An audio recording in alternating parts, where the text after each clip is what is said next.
Sorry for interruption. Uh, so, what is soil health, which is important thing? Soil health, और मैं हिंदी में बोलूं तो बेहतर रहेगा ना? Hello participant. हाँ जी सर, सबको हिंदी आता है तो लगातार सघन खेती की वजह से और जो हम फसल अवशेषों को जला रहे हैं, उसका जो भूमि के जैविक और भौतिक दशा पर और रासायनिक दशा पर असर हो रहा है।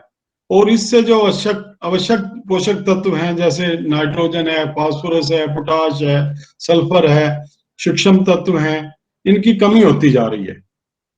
तो पौधे की बढ़वार के लिए हमें 16 पोषक तत्वों की जरूरत होती है, जिसमें कार्बन, हाइड्रोजन, ऑक्सीजन जो पौधा वायुमंडल से लेता है या जल से प्राप्त करता है। लेकिन जो बाकी पोषक तत्व हैं, जो 13 पोषक तत्व हैं, nitrogen, phosphorus, potash, calcium, magnesium, sulphur, जस्ता, लोहा, तांबा, मैग्नीज, मोलिब्डेनम, बोरोन, ये सारे पोषक तत्व पौधे की बढ़वार के लिए चाहिए होते हैं।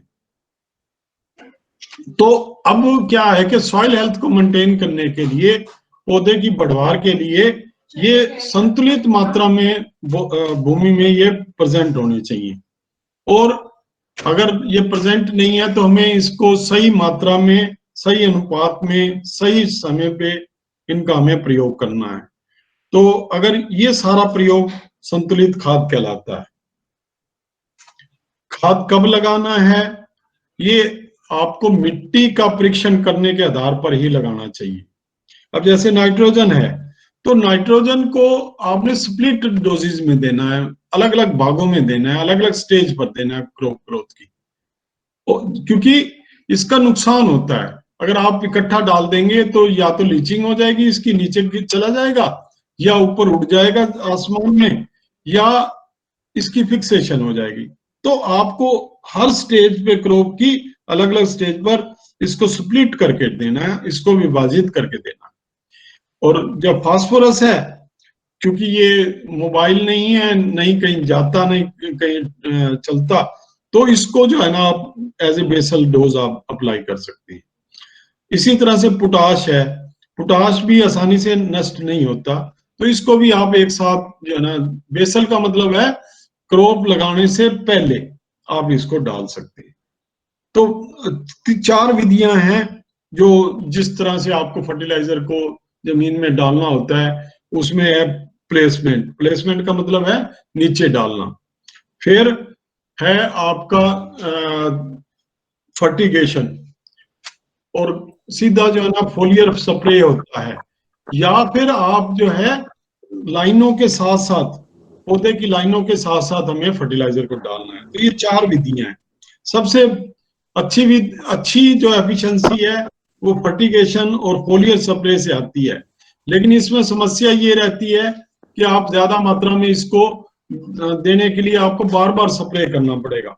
लेकिन फर्टिगेशन जो है वो एक ऐसा विषय है, थोड़ा सा कॉस्टली है, लेकिन आप बूंद बूंद करके पानी देते हैं और उसके साथ साथ आपका पौधों को खा जाता है। तो ये मैं सब बातें इसलिए बता रहा हूं कि ये सारी की सारी सॉइल हेल्थ को इफेक्ट करती है।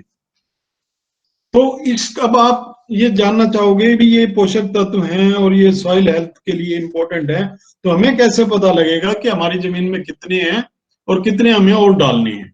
तो उसका क्या क्या सोल्यूशन है? उसका सोल्यूशन है कि आप अपनी जो मिट्टी की परीक्षण है उसको करवाएं। प्रधानमंत्री जी ने बहुत ही व्यापक प्रोग्राम शुरू किया है, वो है सॉइल हेल्थ डे और सॉइल हेल्थ कार्ड का। सॉइल हेल्थ कार्ड सभी किसानों के लिए जरूरी है, मैं समझता हूं। अगर, क्योंकि उसी के बेस पर आगे ये परियोजना भी बन रही थी कि फार्मर को अगर खाद कितनी डालनी है और कब डालनी है, वो सॉइल हेल्थ कार्ड के बेस पे ही डालना चाहिए। तो ये अभी तो ऐसा नहीं है, अभी तो खाद ओपन में मिलती है, लेकिन हो सकता है आने वाले समय में किसानों को खाद सॉइल हेल्थ कार्ड पे ही मिले। तो ये बनाना बहुत जरूरी है। इसके और भी फायदे हैं कि जमीन में जो कलर कितना है, जमीन में आपका नमक की मात्रा कितनी है, और जमीन की भौतिक शक्ति कैसी है, रासायनिक शक्ति कैसी है, बायोलॉजिकल शक्ति कैसी है, जैविक शक्ति जिसे बोलते हैं। तो इसके लिए मिट्टी का नमूना लेना आना चाहिए। मिट्टी का नमूना लेना जो है कैसे आएगा कि एक खेत में 5 जगह से 4 कोने और एक बीच में से 6 इंच का जो है ना आपने खड्डा मारकर, और साइडों से जो जमीन को खुरचना है, और एक सैंपल आधा किलो का सैंपल लेके 5 जगह से उसको मिलाकर एक सैंपल बनाना है, और उसमें उस सैंपल को आप सॉइल टेस्टिंग के लिए ले जा सकते हैं। ध्यान ये रहे कि जब आप सैंपल ले रहे हैं तो आपने वहां से सैंपल लेना है जहां सिंचाई ना की हो, जहां घास फूस ना जलाया गया हो, जहां आपका कुल्डी की खाद ना पड़ी हो, या इसके अलावा जहां कोई रास्ता है या बरसात आ रही है, इन जगह इन स्थिति में आपने सैंपल नहीं लेने। जब खाली खेत हो तब आपने सैंपल लेना है। और ये देखिए सॉइल हेल्थ कार्ड है, इसमें क्या दिखाया है कि जमीन का पीएच कितना है, जमीन की ईसी नमक की मात्रा कितनी है, ऑर्गेनिक कार्बन कितना है, नाइट्रोजन कितना है, फास्फोरस कितना है, पोटाश कितना है, सल्फर कितना है, जिंक, बोरोन, आयरन, मैग्नीज, ये सारी की सारी विस्तृत जानकारी इस सॉइल हेल्थ कार्ड पर होती है। ये देखिए हमारी कृषि विश्वविद्यालय का एक सॉइल हेल्थ कार्ड है जिसमें सारी बातें समझाई गई हैं कि अगर आपके जमीन का टेस्टिंग होने के बाद आप ये बता सकते हैं कि जमीन में नमक की मात्रा कितनी है, और जैविक कार्बन कितना है, फास्फोरस कितना है, पोटाश कितना है, तो ये सब बातें आपको पता लगेंगी। ये सारी की सारी सॉइल हेल्थ को रिफ्लेक्ट करती है। अब अगर आप बाग लगा रहे हैं तो उसके लिए हमारी थोड़ी अलग स्थिति होती है, उसमें हमारी जो पीएच मान और नमक की मात्रा, उसके अलावा हम कंकर भी टेस्ट करते हैं कि जमीन में कितने कंकर हैं, तो उसके आधार पर हम बाग लगाने का सिफारिश करते हैं। तो 2 तरह की सिफारिश की जाती है खादों की। अब सॉइल हेल्थ और खाद का क्या रिलेशन है, क्योंकि अब हम क्या है, किसान जो है वो अंधाधुंध खाद डालता है बिना मिट्टी का परीक्षण करवाए। तब क्या होगा, उसको ये तो पता नहीं भी कौन सा खाद डालना है कौन सा नहीं डालना, तो वो अपने पैसे को वेस्ट करता है। जब वो सॉइल टेस्ट करवाता है तो उसको हम ये बताते हैं भी इतना तो खाद डालना है और ये खाद डालना है, तो उससे उसकी बचत होगी। क्यों बचत होगी कि उसकी एक तो पैदावार बढ़ेगी और अननेसेसरली जो खाद उसको डालना है वो नहीं डालेगा, और सॉइल हेल्थ भी मेंटेन रहेगी। क्यों? क्योंकि जैसे अब हमने यूरिया का प्रयोग ज्यादा करते हैं हम, जो कि आवश्यक नहीं है, तो आपको सॉइल हेल्थ करवाने के बाद, सॉइल हेल्थ टेस्ट करने के बाद आपको सारा मालूम पड़ जाएगा कि आपने कौन सी खाद कब और कैसे डालनी है। फिर ये रिकमेंडेशन दी जाती है कि जब आप टेस्टिंग करवा लेते हो तो जो भी फसल आप उगाएंगे उसके लिए कितनी और खाद की मात्रा की आपको जरूरत है, अलग अलग कैटेगरी के हिसाब से।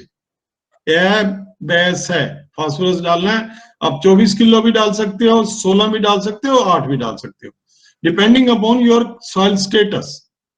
तो अगर आप 8 चाहिए 8 है और डाल रहे हैं 24, तो नुकसान हो रहा है ना। तो हम आपकी बचत करवाएंगे जब हम इसकी सॉइल टेस्टिंग करवाएंगे। अब डिपेंड करता है कि कौन सी फसल ले रही हैं। अब जैसे मान लो आपकी गेहूं धान ले रहे हैं तो वहां नाइट्रोजन की ज्यादा जरूरत है, दाल वाली फसलें ले रही हैं तो फास्फोरस की ज्यादा जरूरत है, आलू ले रहे हैं तो पोटाशियम की ज्यादा जरूरत है। तो इसके हिसाब से आपको जानकारी होनी चाहिए कौन सी। अब आप आलू में अगर बार बार नाइट्रोजन डालते रहेंगे तो ज्यादा फायदा नहीं होगा, पोटाश ज्यादा डालेंगे तो ज्यादा फायदा होगा। अब ये देखिए फोलियर स्प्रे है, फोलियर स्प्रे जब आप करते हैं तो सीधा का सीधा जो जितने भी न्यूट्रिएंट, फोलियर स्प्रे का मतलब उसका छिड़काव, न्यूट्रिएंट का छिड़काव वहां करते हैं पत्तियों के ऊपर, तो वो सारा का सारा खाद उसके अंदर चला जाता है। ये देखिए फर्टिगेशन। पीपीटी नहीं ऑन है, पीपीटी नहीं नजर आ रही। हाँ, अच्छा, तो मैं पीपीटी चलाए जा रहा हूँ, वो कह रहे हैं स्क्रीन दिख रहा है। मेरे को दिख रही है सर, आप थोड़ा आगे दोबारा ट्राई करिए। हैं? एक्चुअली सर अब पीपीटी है, दिख रहा है वो। दिख रहा है? हाँ हाँ, पीपीटी दिख PPT रहा दिख है। रहा है। आप लोग सर का जो PPT is पीपीटी not वाला है ना, visible, sir. PPT is Uh, not visible. अब ये अटेंडीज की लिस्ट में जाके आप सर के नाम के आगे टैप करो एंड देन पिन कर दो, पीपीटी आ जाएगा। ये ट्राई कुछ कर रहे स्कूल हैं। ऑफ थॉट है यहाँ। एक तो कह रहे हैं अभी दिख रहा है, कह रहे हैं नहीं दिख रहा। नहीं सर, सर दिख PPT रहा है, visible है। उनके पे कुछ प्रॉब्लम है। दोबारा आप कंटिन्यू कीजिए। मैं 2 नहीं मिनट सर, वेट पीपीटी कर दिख सकता रहा है, वो पार्टिसिपेंट्स के एंड पे कुछ प्रॉब्लम है, आप कंटिन्यू कीजिए। हूँ? अच्छा ठीक है मैम, थैंक यू। तो फर्टिगेशन जब करते हैं आप, तो अब देखिए इसमें फर्टिगेशन लाजवाब चीज है। ये इनिशियल कॉस्ट थोड़ी सी आती है, लेकिन इसमें पानी की बचत, खाद की बचत, 100% वाटर यूज एफिशिएंसी, 100 नहीं तो चलो 95 लगाओ, और इसी तरह से खाद की यूज एफिशिएंसी भी 90 से ज्यादा है, 90 से ज्यादा। तो देखिए कितना आप खाद बचाते हैं। मैं एक चार्ट दिखा नहीं पाया, मेरे दिमाग में नहीं आया कि वो दिखाता आपको, कि सिर्फ कुछ खादों की यूज एफिशिएंसी सिर्फ 20% ही है। जैसे फास्फोरस है, तो आप मान लो आपने 10 किलो डाला तो सिर्फ 2 किलो ही उपलब्ध होगा। इसी तरह से अगर दूसरी खादें हैं तो उसमें भी यही हाल है। जो माइक्रोन्यूट्रिएंट हैं वो तो सिर्फ 2% या 3%, 4% से ज्यादा नहीं उपलब्ध होते। तो फर्टिगेशन से जब आप कर रहे हैं 100% अवेलेबल होंगे वो। तो इन सब का ये इतने बातें कहने का मतलब ये है कि आपको खादों का प्रयोग अंधाधुंध ना करके, जो सॉइल हेल्थ को मेंटेन करने की बात कही है, उसी के हिसाब से समय पर खाद देना है, सही अनुपात में खाद देना है, और सही मात्रा में खाद देना है। अब बात आती है, ये तो बातें मैंने की रासायनिक खादों की। बहुत सारी बातें आपने सुनी होंगी कि ऑर्गेनिक मैन्योर, ऑर्गेनिक फार्मिंग क्यों जरूरत पड़ रही है, क्योंकि हमारा जो जैविक पदार्थ है वो जमीन का कमजोर हो रहा है। तो इसको मेंटेन करने के लिए हमें रासायनिक खादों के अलावा हमें कार्बनिक खादें, जैविक खादों का भी प्रयोग करना है, जिससे भौतिक, रासायनिक, जैविक शक्ति जो है ना उसमें सुधार आएगा।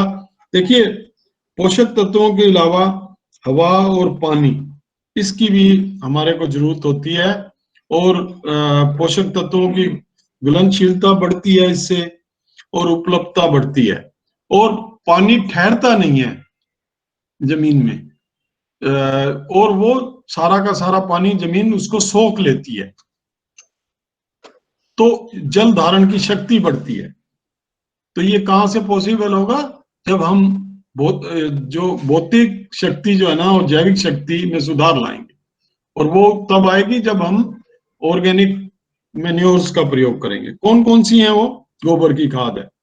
अब देखिए गोबर की खाद मैं देखता हूं गांव में ऐसे पड़ी होती है, जगह जगह गोबर की खाद पड़ी होती है।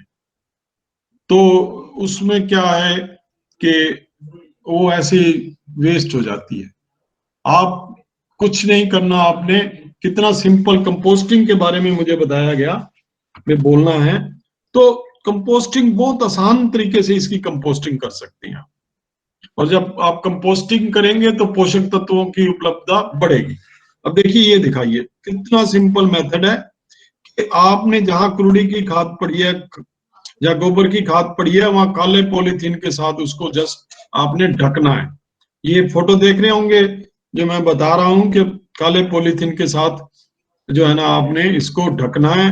तो ये 2 महीने के अंदर, आपकी 2-3 महीने के अंदर बड़ी अच्छी खाद तैयार हो जाएगी।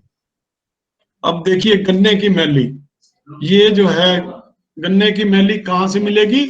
शुगर मिल की में से मिलती है। उसमें क्या है, सभी तो पोषक तत्व उपलब्ध होते हैं। तो शुगर मिल में जिप्सम का प्रयोग किया जाता है, जिसमें शुगर जो जो आपका जूस है उसको क्लैरिफाई करने के लिए जिप्सम का प्रयोग किया जाता है। तो वो जो जितना यूज होता है उसके अलावा जो गन्ने की मैली में रह जाता है। तो जिप्सम जो है वो बहुत अच्छा खाद है, किसके लिए, जहां कलर जमीन है। तो गन्ने की मैली जो है ना बहुत अच्छा सल्फर का भी सोर्स है। तो इसको जब आप प्रयोग करेंगे तो आप जो है इसका पूरा लाभ उठा सकेंगे। देखिए, ये देखिए शुगर मिल से गन्ने की मैली निकली, ये ऑटोमेटिकली जो है एक सिस्टम है इनका कन्वेनर के हिसाब से। तो ये अदरवाइज ये वेस्ट जाती है, इसकी डिस्पोजल की बहुत बड़ी प्रॉब्लम है। और हम इसको, ये सोना है हमारे लिए as a farmer, farm use के लिए ये बहुत अच्छी खाद है, तो इसका हम प्रयोग करते हैं। हरी खाद, हरी खाद का क्या मतलब है, जो खादें जैसे दाल वाली फसलें हैं, फलीदार फसलें हैं, जिसमें ढैंचा है, ग्वार है, सनई है, मूंग है, इसको खेत में दबा कर सड़ाया जाता है। हरी खाद खेत में सड़ाने के समय कार्बनिक अम्ल पैदा होते हैं, जिससे भूमि का पीएच मान कम हो जाता है और पोषक तत्व सहजता से उपलब्ध हो जाते हैं। इससे भूमि की उत्पादकता में वृद्धि होती है। और दूसरा क्या होगा कि जब ये हरी खादें हैं, इसकी जो जड़ें हैं वो निचली सतह तक जाती हैं और पोषक तत्वों को शोषित करती हैं, और जो पोषक तत्व हैं वो ऊपर आ जाते हैं, तो उनको पलट दिया जाता है, तो आने वाली फसल के लिए वो सहजता से उपलब्ध हो जाती है। तो ये इसके अलावा जब आप हरी खाद का प्रयोग करते हैं तो भूमि में जल धारण शक्ति भी बढ़ती है। ये देखिए, इसमें मूंग की है, मूंग में आप जो है फली लेने के बाद जो बाकी बचा हुआ मटेरियल है उसको आप दबा सकते हैं। इस तरह से सनई है, काउपी है, लोबिया और ढैंचा है, इसको जो है ना आप गिला सड़ा सकते हैं, इससे बहुत अच्छी कारगर खाद जो है ना तैयार होगी। इसके अलावा एक बहुत अच्छी प्रॉपर्टी है दाल वाली फसलों में, वो हमारे वायुमंडल में 78% नाइट्रोजन है। तो ये दाल वाली फसलें उसका स्थिरीकरण करती हैं।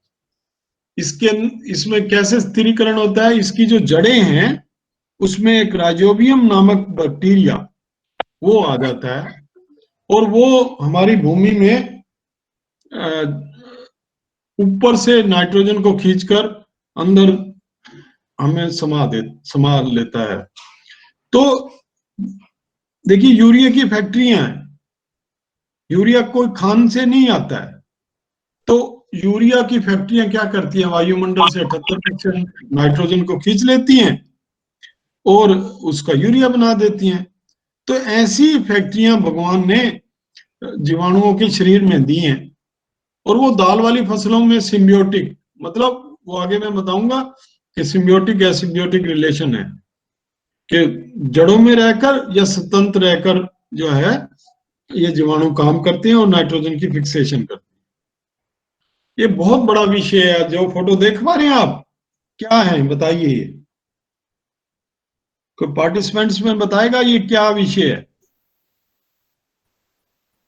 Crop residue management, crop residue burn करना, पराली को बर्न करना।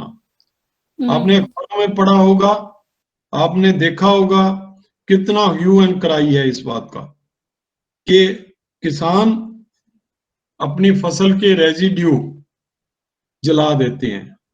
तो शहर वाले तो ये इसलिए चीख रहे हैं कि हमारा वातावरण जो है ना प्रदूषित हो रहा है, गैस बन रही है और वातावरण जो है ना हमारा खराब हो रहा है। लेकिन as a soil scientist, as a soil health manager, मैं ये कहूंगा कि हमारे सॉइल हेल्थ के लिए सोना है। अगर हम इसको जलाते हैं तो हम करोड़ों रुपए का नुकसान करते हैं। करोड़ों रुपए का नुकसान क्यों करते हैं? क्योंकि जितने भी पोषक तत्व इसके अंदर, प्रणाली के अंदर उपलब्ध हैं, उसको हम जला देते हैं, वो नष्ट हो जाते हैं। और इसके अलावा वातावरण तो आपको पता ही है खराब होगा ही, क्योंकि धुआं आएगा। पर मुझे उस बात की ज्यादा चिंता नहीं है, मुझे मुझे मेरी जमीन की चिंता है, जिसको हम अपनी माँ कहते हैं, उसी की छाती पर ही हम आग लगा रहे हैं। और आज वर्ल्ड सॉइल हेल्थ डे के उपलक्ष्य में मैं ये स्ट्रेस करना चाहूंगा कि गवर्नमेंट ने भी मान लिया है कि ये क्राइम है इसको जलाना, और एज ए सॉइल साइंटिस्ट मैं ये कहूंगा कि ये हमारा नैतिक धर्म नहीं है कि हम अपनी पराली को और हमारे क्रॉप रेसिड्यू को जलाएं। क्यों? क्योंकि ये सोना है हमारी धरती के लिए। अगर हम इसको मैनेज कर पाए तो ये बहुत ही बेहतर रहेगा। इसकी कंपोस्ट खाद बना सकते हैं आप। कैसे बना सकते हैं?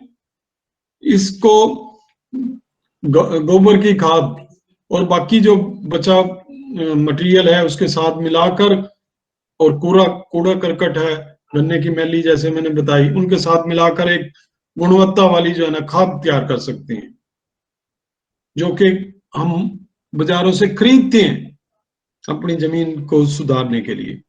तो क्यों ना हम अपनी खुद की खाद तैयार करें। ये कंपोस्ट बनाने की विधि है। मुझे बताया गया भी कंपोस्टिंग कैसे की जाती है। कंपोस्टिंग सिंपल, फसल अवशेष, बायोगैस सैलरी, मुर्गी का खाद, ये सारी चीजें लेके आप इनको मिलाकर 4 फुट का जो है ना चौड़ा बेड बनाकर, 4 फुट ऊंचा बेड बनाकर, और आवश्यकता के अनुसार इसमें गौमूत्र क्यों डालेंगे? उसमें जीवाणु हैं जो इस खाद को गलाएं सड़ाएंगे। तो इस मिश्रण को जैसे मैंने पहले दिखाया पॉलीथीन के साथ ढक देंगे और 30 दिन के लिए छोड़ देंगे। बाद में जो है ना इसमें वैल्यू एडिशन के लिए रॉक, फास्फेट और जिप्सम डाल देंगे, और इसमें 70% मॉइस्चर होना चाहिए, तो फारों के साथ पानी दे देंगे। और आप चाहेंगे तो इसमें और value addition, biological property increase करने के लिए अजोटोबैक्टर, पीएसबी, ट्राइकोडर्मा, ये जो कल्चर है सूक्ष्म जीवों का, जो जीवाणुओं के, इनके ऊपर और छिड़काव कर दें। क्या कारगर, इतनी बुरी और बढ़िया खाद तैयार होगी। इसके लिए 3 महीने का समय चाहिए, तो समय हमारे पास बहुत है। ये तो व्यवसाय बन सकता है कंपोस्टिंग। तो आज का दिन जो इतना इंपॉर्टेंट है, क्यों कंपोस्टिंग इंपॉर्टेंट है, क्यों सॉइल हेल्थ इंपॉर्टेंट है, इससे हमारे बच्चों को बहुत सारे रोजगार प्रदान हो सकते हैं अगर वो इस डायरेक्शन में काम करेंगे। तो वर्मिंग कंपोस्टिंग है। क्या होती है वर्मिंग कंपोस्ट? केचुए जो है, ये जो मटेरियल है गंदा सा, जो वेस्ट पड़ा है, उसको आप जला रहे हो या वैसे फेंक रहे हो, जो बदबू कर रहा है, उसका प्रयोग करके आप बढ़िया सीखा। ये केचुए हैं, सीनिया फटीलिया, ये आप प्रयोग करके बहुत अच्छा खाद तैयार कर सकते हो। अब इस बनाने की विधि क्या है? इस के लिए आप 4 फुट का उसी तरह से लंबा और 3-4 फुट जो चौड़ा और ऊंचा बेड तैयार करके उसमें जो है अलग अलग स्टेज पर गोबर की परत लगाई जाती है, और फसल अवशेषों का कूड़ा करकट बिल डालकर फिर जो है ना उसमें वर्मी कंपोस्ट का प्रयोग किया जाता है। ये देखिए, ये किसान के खेत पे उसने बेड्स बनाए हैं, नीचे पॉलीथीन लगा दिया। पॉलीथीन इसलिए लगा दिया कि ये जो वर्म्स हैं, केचुए हैं, ये जमीन के नीचे ना जाए। तो इससे खाद तैयार होगी। और ये देखिए लास्ट का फोटो जो दिखा रहे हैं आप, इतना अच्छा खाद है। 20 रुपए किलो तो हमें बेचते हैं, ये जो हम शहरों में रहते हैं ना लोग, किचन गार्डनिंग के लिए, और ये थोक में 5 रुपए किलो बिकता है। बहुत बड़ा व्यवसाय हो सकता है और जरूरत भी है आज के टाइम में। पीएन की नौकरी के लिए हम मारे मारे फिरते हैं, और जो है ना बच्चों को हम इस तरह के रोजगार जब उपलब्ध हैं वो हम नहीं करना चाहते। तो मैं इस डायरेक्शन में, क्योंकि कंपोस्टिंग की बात की गई, तो कंपोस्ट तैयार कर सकते हैं, वर्मी कंपोस्ट तैयार कर सकते हैं, बायोगैस सैलरी के बारे में दिखाऊंगा मैं आपको। तो ये ठीक है, इसकी हम ट्रेनिंग भी देते हैं। ट्रेनिंग हम मतलब हमारी यूनिवर्सिटी, हमारे जो संस्थान है, रिसर्च सेंटर्स हैं, वो इसकी ट्रेनिंग भी देते हैं। ये सारी विधि जो है ना कंपोस्ट बनाने की है, इसमें मटेरियल डालते हैं और केचुओं को, इसमें ध्यान रखने वाली बात ये है कि इसको ऐसी जगह पे मत लगाएं जहां पानी खड़ा होता है, क्योंकि केचुए जो है ना पानी के लिए बड़े सेंसिटिव होते हैं, ये खराब हो जाते हैं। तो और ये अगर आप पूरी विधि को अपनाएंगे तो बहुत ही अच्छी कारगर खाद आपकी तैयार होगी। ये मैं ज्यादा डिटेल में नहीं जाऊंगा। ये अगर आपका इंटरेस्ट है तो इस तरह की मेरे से भी एक्सपर्टीज ली जा सकती है, और नेट पे भी उपलब्ध है। बस मैं आपको अवेयर करना चाहता हूं कि ये इस तरह की खाद तैयार हो सकती है। ये देखिए, उसके बाद आप इसको तैयार कीजिए और एफसीओ फर्टिलाइजर कंट्रोल ऑर्डर के तहत आप जो है इसका लाइसेंस लेके इसको बेच भी सकते हैं। बहुत आसान काम है, कोई मुश्किल काम नहीं है। तो बहुत अच्छी खाद है ये, इसमें सारी गुणवत्ता होती है और ये अच्छे दामों में बिकती है। गवर्नमेंट ने सब्सिडी भी देने की कोशिश की है कि इसके ऊपर सब्सिडी हो, और ये किसी फार्मर के यहाँ ही मैंने ये पिक्चर ली है। तो देखिए, केचुआ पालन इकाई, ये जिला विभाग करनाल की तरफ से जो है ना, जिला उद्यान विभाग की तरफ से सब्सिडी मिली है, MIDH स्कीम है, उसके अंदर मिलती है ये। तो सब तरह की सुविधाएं हैं, लेकिन काम तो आपको ही करना पड़ेगा कंपोस्ट अगर तैयार करनी है तो। अब बायो फर्टिलाइजर का मतलब टीका होता है एक, जिसको आप लगाओगे। जो मैं पहले बात कर रहा था, दो तरह के टीके हैं। एक तो है राइजोबियम कल्चर, जो राइजोबियम बैक्टीरिया से बना है, वो पौधे की जड़ों में काम करता है, जड़ों में रहकर। और इसके अलावा एक ऐसे बैक्टीरिया हैं जो फ्री लिविंग है। फ्री लिविंग का मतलब जो जड़ों में पौधे की नहीं रहते, जमीन में ही रहते हैं। उनमें कौन से आते हैं? Azotobacter, Azospirillum, Azolla, blue green algae. ये सारे जो है वायुमंडल से नाइट्रोजन, जैसे मैंने बताया 78% नाइट्रोजन है, उसको ये फिक्स करते हैं। बहुत ही सस्ते 40 रुपए का एक टीका आता है सिर्फ। इफ्को, क्रिप्को, NFL और अच्छी कंपनियां, टाटा, हमारी यूनिवर्सिटी हरियाणा कृषि विश्वविद्यालय और भी जो विभिन्न विभाग हैं इसको बनाते हैं। तो इसको आपने अगर खरीदा और इसको डाला तो आप सॉइल हेल्थ को डेफिनेटली बढ़ाएंगे और अपनी बचत भी करेंगे पैसे की भी, क्योंकि ये आपको आमतौर पर नहीं मिलेगा बाजारों में। बढ़िया इसको नहीं बेचता है। क्यों नहीं बेचता? उसको फायदा ही नहीं है इसमें। 40 रुपए का है सिर्फ। वो तो बड़ी बड़ी खादें बेचेगा जिसमें उसकी कमाई है, लेकिन ये कारगर इतनी है कि आपको सीधा, अब डबल इनकम की बात होती है फार्मर की। मैं कहता हूं फार्मर के खर्चे पूरे खत्म किए जाएं, उनको कम किया जाए, और ऐसी टेक्निक्स बताई जाएं जिससे फार्मर को जो है ना कम लागत में अधिक उपजाऊ हो। इसके अलावा नाइट्रोजन फिक्सेशन जो बताया, स्थिरीकरण के अलावा फास्फोरस, ये घुलता नहीं है, बहुत ढीठ एलिमेंट है इसको बोलते हैं। तो ये इसको अच्छी तरह से घोलना पड़ता है। तो घोलने के लिए तरीका क्या है? फैक्ट्रियां तो एसिड डालती हैं रॉक फास्फेट में, तब खाद तैयार होती है, वो भी पूरी तरह घुलनशील नहीं है। तो ऐसे जीवाणु हैं कुदरत ने ऐसे जीवाणु बना रखे हैं जो फास्फोरस को घोलते हैं। इसमें फास्फोरस घोलक बैक्टीरिया, पीएसबी, वेस्कुलर और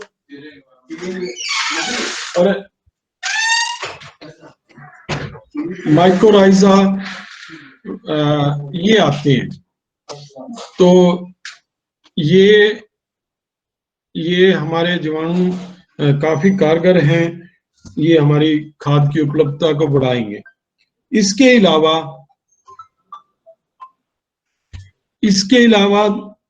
आजकल एक और रिसर्च हुई है जो फास्फोरस के अलावा पोटाश, जिंक और जो भी अलग अलग पोषक तत्वों के घुलनशीलता को बढ़ाने के लिए अलग अलग जो माइक्रोब्स की तैयारी हुई है, तो वो भी हमारे प्रयोग कर सकते हैं हम।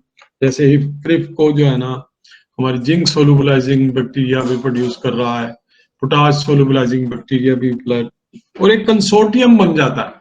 कंसोर्टियम का मतलब ये है कि ऐसे जीवाणु इकट्ठे कर दिए जाते हैं, वो सारी खादों के लिए काम आते हैं।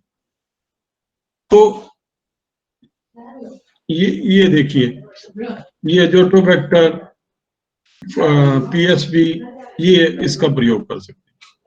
अब लास्ट में मैं बताना चाहूंगा बायोगैस सलरी। बायो खाद एक पूर्णते गली सड़ी खाद होती है। इसमें बायोगैस क्या है कि बायोगैस यंत्र होता है। तो दिखाता हूं मैं, पहले फोटो दिखा दूं आपको, फिर ये देखिए, ये हम खाद जो है इसमें गोबर की खाद इस पहले फोटो में डालते हैं। एक कमरा है, कमरे के अंदर ये खाद नीचे चली जाती है और वो गलना सड़ना शुरू हो जाता है। खाद जो है ना आपका गैस निकलती है पाइप द्वारा, जो है ना वो आप किचन में प्रयोग कर सकते हैं। ये लास्ट वाला फोटो किचन का है जहाँ पाइप निकल रहा है। और ये देखिए खाद अपने आप तैयार होकर रिड़ कर जो है ना एक लास्ट वाला जो चबच्चा है इसमें पहुंच जाती है। तो आपको खुद को कुछ मैनुअल लेबर करने की जरूरत नहीं है। इसका डिजाइन ही ऐसा है कि अपने आप ही ढलान के हिसाब से सिर्फ पानी को ऑन करना है और गोबर को आपने इस कंपार्टमेंट में डालना है, पहले वाले, बस। उसके अलावा कुछ नहीं करना। तो देखिए कितनी बढ़िया खाद तैयार होती है। इससे लाखों रुपए बच सकते हैं। वो लाखों रुपए किसकी है? हमारी मनी है। वो हमारी मनी है जिससे हम जो है ना अपनी लागत को कम करेंगे और जो है ना डबल इनकम तो यही सोर्स है। अपना लागत कम करो और उपजाऊ शक्ति बढ़ाओ। तो ये इसमें बहुत ज्यादा कार्बन उपलब्ध होता है, 25% तक जो है ना उपलब्ध होता है, और इसमें दीमक भी नहीं लगती है। नहीं तो कच्चा गोबर का खाद मैं बताना चाह रहा था, अगर आप उसको गलाते सड़ाते नहीं है और उसको वैसे डाल देते हैं तो दीमक का प्रकोप बढ़ जाता है। तो इसमें जो है वैल्यू एडिशन बहुत हो गया। इसमें न्यूट्रिएंट जो है अवेलेबिलिटी उसकी ज्यादा हो जाती है। तो ये लास्ट बात जो फिजिकल प्रॉपर्टी जो मैंने बताया, भौतिक शक्ति को कैसे इंप्रूव कर सकते हैं। तो एक हमने टेक्नोलॉजी निकाली है, वो है सब सॉइलर की। बहुत सारे मेरे आर्टिकल्स, टीवी प्रोग्राम, यूट्यूब पे भी डाला हुआ है ये मैंने, सब सॉइलर का प्रयोग। सब सॉइलर का मतलब है जो अगर आप इस यंत्र को आप चलाते हैं तो जमीन में जो सख्त तय बन गई है, क्योंकि हम बार बार जमीन पर ट्रैक्टर चला रहे हैं और इक्विपमेंट चला रहे हैं, चल रहे हैं उसके ऊपर। तो जैसे जैसे हम सघन खेती कर रहे हैं हमारी जमीन में एक सख्त लेयर बन गई है जिसको तोड़ना बहुत जरूरी है। तो उस तोड़ने के लिए हमें सब सॉइलर का प्रयोग किया जाना। तो ये बहुत ही अच्छी टेक्नोलॉजी है। इसके मेरे अगर आप विजय अरोड़ा यूट्यूब चैनल पर जाएंगे तो मैंने उसमें वीडियो शेयर कर रखे हैं। अगर टाइम है तो मैं वो भी दिखा सकता हूँ। अब ये मैकेनाइजेशन की बात कर रही हूँ, तो जो मैंने इशू उठाया था कि आप अपने क्रॉप रेजिड्यू को कैसे मैनेज कर सकते हैं, तो गवर्नमेंट ने क्या किया है, इसमें समस्या क्या होती है, जो पराली है ना आपकी, वो उसमें हम हैप्पी सीडर पराली के रहते ही हम हैप्पी सीडर से उसकी बिजाई करते हैं, तो बहुत ही अच्छी विधि है, कोई प्रॉब्लम नहीं। लेकिन प्रॉब्लम कहाँ आती है, प्रॉब्लम इसलिए आती है कि ये जो हमने अवशेष बिछाए हैं ये यूनिफॉर्मली एक सार नहीं बिछते हैं। अगर ये एक सार बिछे हुए हो तो फिर कोई प्रॉब्लम नहीं है, फिर तो हम हैप्पी सीडर के साथ बिजाई कर सकते हैं। लेकिन ये एक साथ नहीं, कटने के बाद कंबाइन जब चलता है ना, तब ये देखिए ये जो फसल है ये कंबाइन हार्वेस्टिंग हुई है इसकी। और उसके बाद हमने जो है इसमें एक SSM लगाया है, सुपर स्ट्रा मैनेजमेंट सिस्टम। वो क्या करता है, वो जो पराली है उसको यूनिफॉर्मली स्प्रेड करता है, और उसके बाद हम हैप्पी सीडर के साथ बिजाई करते हैं तो हैप्पी हो जाते हैं, आपका पराली भी नहीं जली और उसका मैनेजमेंट भी हो गया और अच्छी फसल भी ले सकते हैं। इसके अलावा आप इसको चॉप कर सकते हैं, काट सकते हैं, ऐसे ऐसे यंत्र हैं जैसे स्ट्रा चॉपर है, श्रेडर है, मल्चर है, श्रब मास्टर है। ये सारे फोटो देखिए कितने अच्छे फोटो हैं इसके। इसको स्ट्रा को आप जो है ना इस तरह से गिलास उड़ा सकते हैं जमीन में। प्रॉब्लम कहाँ आती है, प्रॉब्लम आती है जब आप कंबाइन से हार्वेस्ट करवाते हैं। मैनुअल हार्वेस्टिंग में कोई प्रॉब्लम नहीं।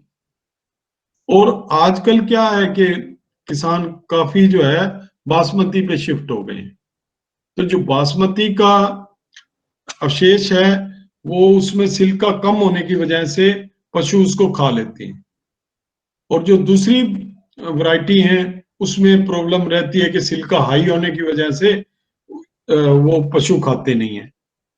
तो बासमती अगर लगाते हैं तो रेजिड्यू मैनेजमेंट आसान हो जाता है।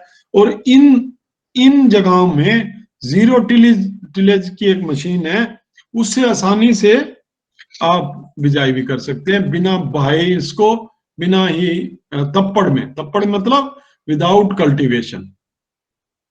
तो ये जो रेजिड्यू खड़े हैं, खाने बोलते हैं हम इनको, ये खड़े होने के साथ साथ जो है ना हम रेजिड्यू का मैनेज कर सकते हैं, और इसको जीरो टिलेज मशीन के साथ। इसमें इस बात को कहने में बहुत सारा योगदान दिया है हमारे सरकार ने, हरियाणा सरकार ने, पंजाब सरकार ने, हरियाणा कृषि विश्वविद्यालय ने, कृषि विज्ञान केंद्र के माध्यम से किसान को किसान की जो पराली है वो ना जलाई जाए, इसमें काफी भूमिका अपनाई है। और जलने में डाटा तो ये कह रहा है कि काफी कमी आई है।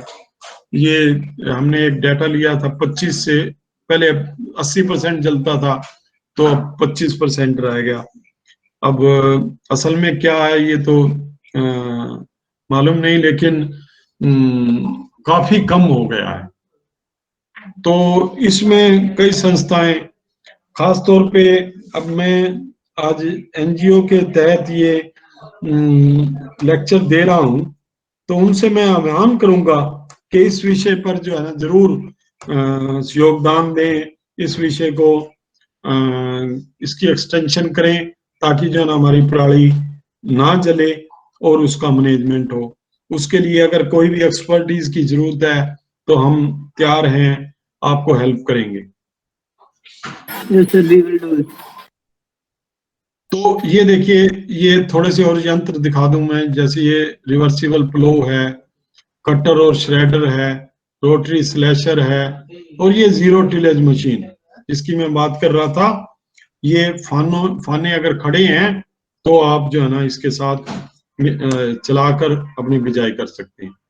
रोटावेटर है, मैं तो एज ए सॉइल साइंटिस्ट को ज्यादा नहीं प्रेफर करता, फिर भी इसका प्रयोग होता है, तो क्योंकि ये ना जमीन में अगेन सख्त शय बनाता है। अब क्या बात आ रही है, अभी भाई हमने तो खेत खाली करना है फटाफट, और जला देते हैं भाई, क्योंकि इसका रेजिड्यू कहाँ इकट्ठा करें। तो गवर्नमेंट ने एक और सुविधा दी है, वो है एक कमेटी भी बनाई गई इसके लिए। तो वो तो ये कहती है कमेटी, जो हाई लेवल की कमेटी की, कि इन सीटू इसका जो प्रयोग है वहीं जमीन का माल जमीन में ही जाना चाहिए। ये एनजीटी की इंटरवेंशन के बाद एक कमेटी बनी नेशनल लेवल पर, तो वो सिर्फ इन सीटू मैनेजमेंट को ही इनकरेज करती है। लेकिन अगर मान लो और कोई अल्टरनेट नहीं है और आपने जलाना ही है, तो जलाने की बजाय आप इसकी बेलिंग करें। बेलिंग का मतलब इसकी गठियां बना दें, और उसके लिए एक मशीन आती है जिसको बेलर बोलते हैं, और ये दिखाया रैकर जो इकट्ठा करता है रेजिड्यू को, और ये बेलर ये गठियां बना देता है। आप बस रेजिड्यू उसमें अपने आप भी उठाता है रेजिड्यू को, और ये गठियां बनाता है। और देखिए फिर ये गठियां आप फैक्ट्रियों में ले जा सकते हैं, उससे बिजली प्रोड्यूस होगी, उससे सीएनजी प्रोड्यूस होगी, और उससे जो है ना खाद तैयार होगी, तो इथेनॉल भी बनेगा। तो कितने काम हो सकते हैं। इसके लिए सरकार काफी कोशिश कर रही है कि कुछ ऐसी चीजें आए जिसमें पराली को मैनेज करने की सुविधा पैदा हो और काम तरीके से हो। ये मैंने फोटो जान करके लगाए हैं कि बात आती है भी कि हरियाणा एग्रीकल्चर यूनिवर्सिटी या विभिन्न संस्थाएं पराली के लिए क्या काम कर रही हैं। तो हम ट्रेनिंग ऑर्गेनाइज करते हैं, फार्मर का कैंपेन करते हैं, हम फील्ड डे मनाते हैं, हम लाख हजारों की संख्या में किसान आते हैं, उनका हम आह्वान करते हैं कि पराली को मत जलाएं। और जो है ना उसका, अब ये देखिए बड़े बड़े किसान मेलों में इस विषय को इसके ऊपर बात की गई और किसानों को मोटिवेट किया गया। मैंने खुद ही 40-50 ट्रेनिंग करवाई हैं इस विषय पर। बहुत बहुत धन्यवाद। मेरे ख्याल अब आपकी कई जिज्ञासाएं, आपकी बड़े कई प्रश्न होंगे, और मैं बड़ा हैप्पी हूं कि मैं देख पा रहा हूं कि बहुत सारे young, most of them are young student. I am delighted, क्योंकि यूथ को सिखाना बहुत जरूरी है। बूढ़े आदमियों को सिखाने की जरूरत नहीं है, वो उनका सेट ऑफ माइंड एक जैसा होता है। लेकिन यंग को सिखाते हैं तो आप जो है काफी दूर तक जाते हैं। तो रियली 2-4 अगर वीडियो ऑन करेंगे बच्चे, तो मैं उनके फेसेस भी देखना चाहूंगा। Very nice, very nice. Aditya Bhatia ji, हाँ बेटा Chirag, yes. Oh doctor Saini is with us. Welcome sir, welcome welcome. मेरा वीडियो ऑन नहीं है, मेरे को लगता है। मैं एक बार ऑन करना चाहूंगा। अरे कहाँ से होगा, हाइड करें। हाँ हाँ हाँ हाँ, नहीं मेरे ख्याल। Can you see me also? Yes sir. अच्छा, अब यंग यूथ से मैं प्रश्न जरूर पूछना चाहूंगा। आपने मतलब कुछ बातें जो मैंने बताई, ये आपने सीखी या वैसे ही बस मैं बोलते गया? नहीं सर, आपने जो बातें बताई हैं वो सभी बहुत ज्यादा इंफॉर्मेटिव थी, हमें बहुत ज्यादा इंफॉर्मेटिव लगी बातें आपकी। अच्छा, तो कोई आपकी जिज्ञासा, आपका प्रश्न, आपका कोई सजेशन? मैं शिवम जी।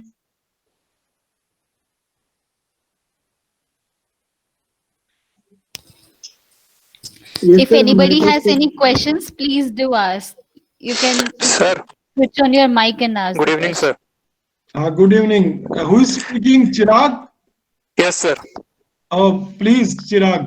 सर ऐसा कहते हैं कि जो राइस की जो पराली होती है, जो रॉ मटेरियल होता है, उसको हम लोग मतलब वो इतना इजीली डिकम्पोजेबल नहीं होता। हाँ हाँ, क्योंकि सिलिका कंटेंट बहुत हाई होता है उसका। Yes sir. तो सर हम लोग उसको हैप्पी सीडर वहां पे यूज करके उसी को इन द सॉइल में हम लोग, क्या वो यूजफुल रहेगा? बिल्कुल रहेगा। देखिए, हमें उसको एकदम डिकम्पोज भी नहीं करना है, उसको हमें रिटेन करना है। धीरे धीरे उसका मिनरलाइजेशन होगा और वो उसमें से मिनरल्स निकलकर भूमि में जाएंगे, कार्बन की विविधता बढ़ेगी, कार्बन धीरे धीरे जमीन में जाएगा और वो स्थिर कार्बन होगा। अगर देखिए, कंपोस्टिंग के बारे में मुझे बताएगा, टाइम इतना नहीं होता कि सारी बातों को बताया जाए।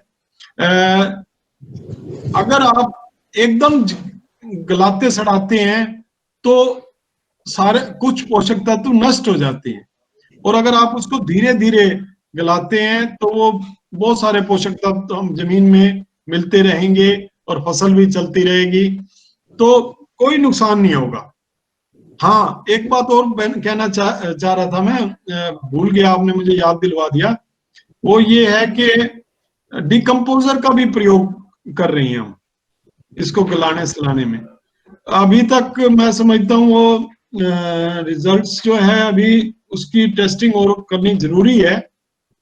गाजियाबाद से डिकम्पोजर आए हैं और IRI ने भी दिए हैं, लेकिन मैं समझता हूँ कि उसकी जब तक फुली टेस्टिंग नहीं होगी तो हम उसको कॉन्फिडेंस से कह नहीं पाएंगे कि रियली मतलब वो कारगर है या नहीं है। लेकिन कुछ ना होने से कुछ डालना अच्छा ही है।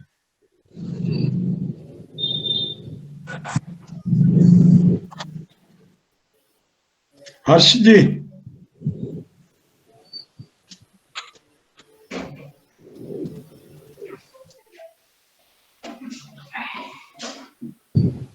और सर हम लोग क्या कंपोस्टिंग अच्छी रहेगी या वर्मी कंपोस्टिंग अच्छी रहती है सर हमारे एग्रीकल्चर फील्ड के लिए?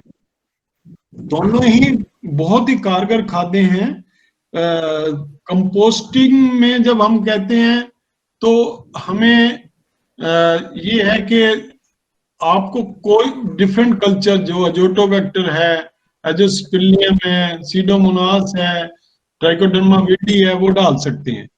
और जब वर्मी कंपोस्टिंग की बात करते हैं तो उसमें हम केचुओं पर निर्भर करते हैं गलाने सड़ाने के लिए। तो दोनों विधियां अल्टीमेटली तो वैल्यू एडिशन कर रही हैं, लेकिन उनके तरीके अलग हैं। तरीके का मतलब जीवाणु अलग हैं। तो जीवाणु उसमें हमारा केचुए हैं, इधर बैक्टीरिया और सीडोमोनास हैं। Okay sir. रियली मैं आज बहुत हैप्पी हूँ कि मैं यंग को जो है ना, many young people have joined. Priya ji, कितने पार्टिसिपेंट हैं? सर हमारे पास 70+ पार्टिसिपेंट्स हैं आज। Really very good. और कोई पर्सन? सर बहुत ही मजा आया, अच्छा, बहुत ही जानने को मिला।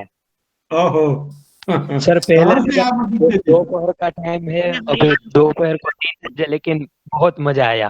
Thank you sir. अच्छा, ये हर्ष जी बोल रहे हैं क्या? हाँ जी सर। अच्छा अच्छा अच्छा, उधर से आदित्य जी ने भी ऑन कर रखा है ना। हाँ जी हर्ष जी, ठीक है, थैंक यू सो मच। जो फसल अवशेष प्रबंधन है सर, वो ज्यादातर अब तक उपाय दिए गए हैं वो सारे मशीनीकरण पे दिए गए हैं सर। चाहे वो बेलर का इस्तेमाल हो, चाहे वो हैप्पी सीडर का हो, चाहे वो किसी भी चीज का हो सर। तो सर जो छोटा और सीमित जो स्मॉल फार्मर है उसके पास ये सब सुविधा अभी इतनी जल्दी उपलब्ध नहीं है, या जो जमीन है भारत में आमतौर पे देखा जाए तो वो छोटे छोटे हिस्सों में बटी हुई है। तो सर नहीं, देखिए सुनिए, अब आपने क्या है, मैं ये देखिए, आज हमारे को ये मशीन की जो बात कर रहे हैं, ये समस्या जो आपने आज बोल रहे हैं हमारे पास आज से 10 साल पहले आ चुकी है। इसके ऊपर हमने काम करना शुरू किया। अब इसके लिए गवर्नमेंट ने CRM कस्टम हायरिंग सेंटर्स खोले हैं ताकि ये मशीनें इजीली उपलब्ध हों। उसमें भी 80%, कोई दुनिया में ऐसा व्यापार होगा जहां 80% सब्सिडी मिलती होगी? आप मेरी बात सुनिए आप। उसमें है क्या, आपकी बात ठीक है, लेकिन किसान उन मशीनों को नहीं खरीद सकता, लेकिन उसकी उपलब्धता को कैसे बढ़ाया जाए, उसके लिए गवर्नमेंट 80% सब्सिडी देकर इतने सस्ते में मशीनों को किसानों को दे रही है, ताकि वो आगे आराम से किसानों को उपलब्ध करा दे। तो उसके लिए कस्टम हायरिंग सेंटर खुले हैं, ठीक है, बिल्कुल सही बात है। अच्छा, लेकिन बात ये है कि अगर आपके पास अल्टरनेट क्या है, अल्टरनेट मशीनीकरण ही है। इसको गलाने सड़ाना का टाइम नहीं है हमारे पास, या फिर हमारे क्रॉपिंग पैटर्न चेंज हो। क्रॉपिंग पैटर्न में अदिति जी सुनिए, 2 मिनट सुनिए, बस आपको मेरी बात कन्विंसिंग लगेगी। अब जहां बासमती डाल रही हैं आप, वहां आसान है, हाथ से काट लीजिए उसको, और ऐसी वैरायटियां अब कृषि वैज्ञानिक लगातार सोचता जा रहा है, वो इन समस्याओं को सुलझाना चाहता है। बासमती राइस टाइम कम लेगा, रेजिड्यू उसके बहुत अच्छे हैं, हाथ से काटिए, उसमें जीरो टिलेज मशीन से बीजिए, बहुत अच्छे समाधान है। अब बात यह है कि किसान को वो 2 एकड़ वाला भी कर सकता है, डेफिनेटली कर सकता है, मैं ये नहीं कह सकता कि ये कोई बहाना नहीं है कि वो नहीं कर सकता। तो अगर आप समस्याएं आती हैं, कोई भी समस्या आएंगी, उसका समाधान तो होगा ना, तो समाधान पर जाना है हमें इफ एंड बट नहीं लगाने हैं। ये बातें जिसने करना है ना, मैं आपको कितने किसान यहां दिखा दूं, 100 फार्मर मेरे कांटेक्ट में है जो स्मॉल फार्मर हैं, जो पूरा का पूरा विलेज जिसने जीरो टिलेज अपनाया और उसने उसका लाभ प्राप्त किया। लेकिन उसमें दिक्कत क्या आती है, किसान की दिक्कत तो है कि वो हमारे संपर्क में नहीं आता, हमारी बात को ध्यान से गौर नहीं कर पाता, उसकी अपनी मजबूरियां हैं। लेकिन अगर जैसे आज मैं वेबिनार कर रहा हूं, ऐसी बातों को हम एक्सटेंड करें, अच्छी अच्छी बातें किसान को बताएं और उसको उसकी समाधान करने की कोशिश करें, डेफिनेटली देयर आर सॉल्यूशंस। कोई ऐसा नहीं है कि हम, और अगर नहीं है तो भी उसके लिए हम प्रयास कर सकते हैं। हाँ जी सर, क्योंकि being a sir agriculture master students ना, मैं भी आसपास ये देख रहा हूँ कि हम कब से इसको प्रमोट कर रहे हैं कि मशीनीकरण ये वो। अगर केवीके की हालत देखी जाए तो उनके पास एक हैप्पी सीड या कोई एक मशीन होती है, और उनके पास गांव होते हैं 15-15, 20-20 सर। मैं अगर कुरुक्षेत्र केवीके की बात करूं यहाँ तो फिर भी सर बड़ा हमारे इस केवीके ने बहुत कुछ किया है जो जीरो टिलेज और उस पे। पर सिंस हालत ये है जैसे कि आप बोल रहे हो कि आफ्टर अ लॉन्ग टाइम की 10 साल पहले हमारे पास ये मशीनीकरण का कंसेप्ट आ गया है, पर सर 10 साल स्टिल हो गए, पर अब तक भी डेवलपिंग है, हर किसान की रीत में नहीं है सर। और फिर भी अभी भी हम देख रहे हैं कि पराली जलाई जा रही है सर। देखो मैं ऐसा नहीं है कि भाई सारी समस्याएं एक ही दिन में सुलझ जाएंगी, मानते हैं आप। जब भी अभी देखिए सॉइल टेस्टिंग की बात है, 50 साल हो गए, मेरी नौकरी रिटायरमेंट हो गई मुझे बोलते बोलते। आज भी क्या सभी किसान सॉइल टेस्टिंग कर पाए? पर इसका मतलब ये नहीं है कि टेक्नोलॉजी नहीं है या समाधान नहीं है। अब हमें हमारा भी कर्तव्य बनता है। आज आप सीखे हैं, मेरी बात से कन्विंस हुए हैं, 10 आदमियों को और कन्विंस करेंगे, ठीक है। तो आप खुद ही बोल रहे हैं कृषि ज्ञान केंद्र ने कितना अच्छा काम किया है, तो काम तो है ना। अब जो दूसरी लिमिटेशन है उनको भी धीरे धीरे सुधारा जाएगा, उसके लिए जनमानस से बात की जाती है भी कैसे इसका समाधान हो। एज ए साइंटिस्ट और एज ए सॉइल कंजर्वेशन मैं आह्वान करूंगा कि मतलब इस प्रोसेस को ना किया जाए, मेरे प्रयास रहेंगे ये। जी थैंक यू सर। मैडम किरण भी हमारे साथ हैं, सॉइल साइंटिस्ट है मैडम, इंचार्ज हैं इस यहाँ करनाल में सॉइल टेस्टिंग के। तो करनाल में अगर आपको सॉइल सैंपल लाने हो तो ये यहाँ के इंचार्ज हैं, इनसे आप टेस्ट करवा के पूरा समाधान कर सकेंगे। सर एक चैट में क्वेश्चन है कि सॉइल में ऑर्गेनिक कार्बन इंक्रीज करने के लिए ग्रीन मैन्योरिंग का कौन सा स्टेज अच्छा रहेगा, फ्लावरिंग या मैच्योरिटी? हम ये कहते हैं, अब जैसे ढैचा है, तो ढैचा अगर आपका आदमी के कद का हो गया, जैसे 5-6 फुट का हो गया, तो उसको इनकॉर्पोरेट कर दीजिए, ये 45 दिन में हो जाता है। लेकिन ग्रीन मैन्योरिंग तो ऐसी चीज है, अगर आप इवन आपने फसल ले रखी है और उसके अंदर भी डाल देते हैं और उसको किसी भी स्टेज पर इनकॉर्पोरेट करते हैं, तो उसका डेफिनेटली फायदा ही फायदा है।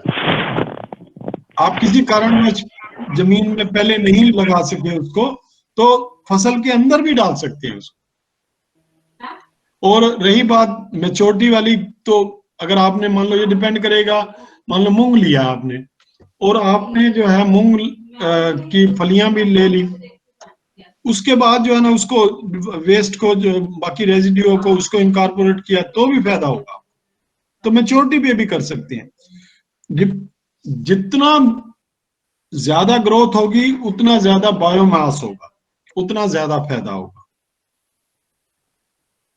जो एक मैनेजेबल हो। अब जैसे सस्पेनिया, उसका तो अंत नहीं है, वो तो 10-10, 15-15 फुट तक हो जाता है, तो उसको हम ये कहते हैं कि वो मैनेजेबल नहीं है।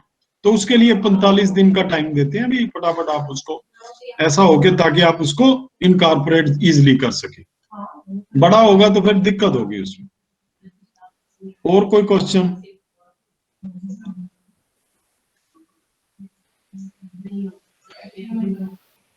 Any more questions, anyone? You can turn your mic on and ask sir directly.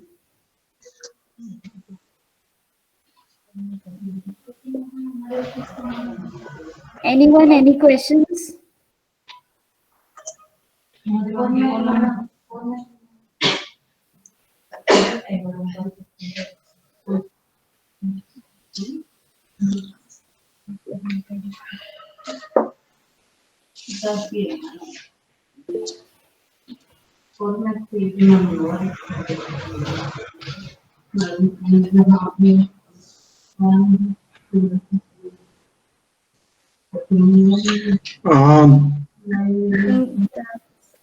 तो प्रिया जी, हम सम अप कर सकते हैं अब? जी सर, एक बस छोटा सा नोट मैं बोल देती हूँ, एक thank you note, and then we can end. So thank you so much, Dr. Vijay Arora, for educating us on this immensely important topic and often ignored. I speak for all of us when I say that this was extremely informative and insightful, especially during these times when climate change emergency has been declared by some nations. Making a shift from traditional and convenient methods can be tough, but as Dr. Vijay mentioned, there are so many benefits of adopting composting methods, including economic friendliness. And a big thank you to everyone for being such an amazing audience and attending the webinar. This was an amazing experience, and we hope you all look forward to more webinars like this. All the participants will be given e-certificates for this session. Once again, thank you for joining us today. Have an amazing day. Thank you so much, Dr. I would have a thanks to organizer, particularly inviting me for this on the occasion of World Soil Health Day. So really amazing and very well organized webinar. I congratulate you all, and Thank you, sir. for attending and patience listening. Thanks all. Thank you so much, sir. Thank you, sir. You can approach me for any soil problem in future also. We will, sir. Thank you. Thank you. Everyone, please fill the feedback form. Feedback form is there in the chat box. Please do fill the feedback form. Priya ji, kindly send me also those feedbacks. Sir, we Sir, will of mail course, it to you. Yeah, okay. That will be improving my talk, है ना? Yes, yes, of course. Yes, sir. I'm sure it will be all positive and really good feedback. Yeah. And what's your feedback? It was really informative, sir. I just said it was really informative. Okay, okay, We really enjoyed this session. okay. Ma'am Thank you so much. Yes. Ma'am there is a humble request ma'am now आप के पास सभी participant का register email ID होगा Yes. काम करे तो please आप लोग हमें भेज सकते हैं ब्रोशर या लिंक या कुछ. We will try. Okay ma'am, कौन सा थैंक यू. अगर आप फ्यूचर में कोई ऐसे सेशंस ऑनलाइन प्लान करें Yes, yes, तो आप yes, उसको sure. Yes, register we will.